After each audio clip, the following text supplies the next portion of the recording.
Hey everyone, I'm Mr. Willis, and this is your Macro Minute on the Money Multiplier.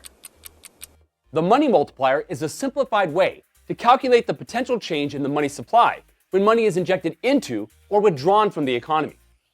The Money Multiplier can be found by dividing 1 by the reserve ratio. And don't forget this quick tip. When dividing 1 by the reserve ratio, flip the fraction. The reserve ratio is expressed as a decimal or a percentage, which can also be converted into a fraction. Simply flip that fraction upside down, and you'll have your Money Multiplier. The Money Multiplier can be used several ways.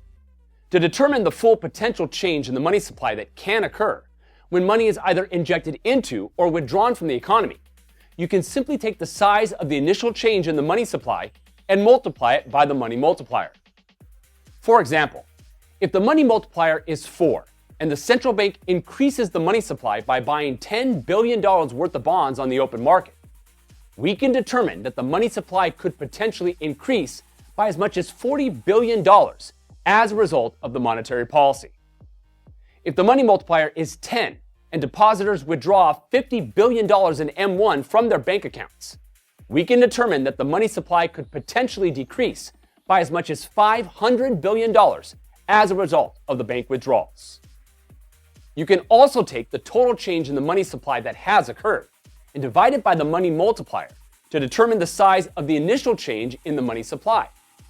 For example, if the Money Multiplier is 5 and the money supply has decreased by $100 billion, we can determine that an initial $20 billion decrease in M1, M2, or M3 initiated that change in the money supply.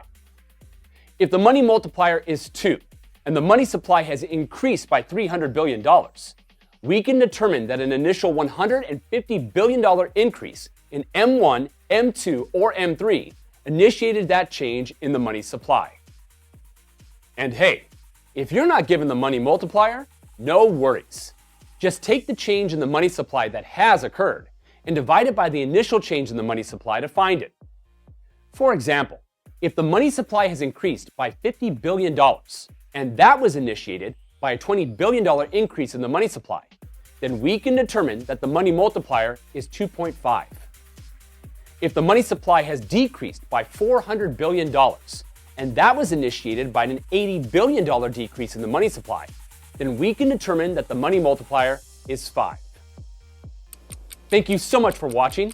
That's the Money Multiplier, and this has been your Macro Minute.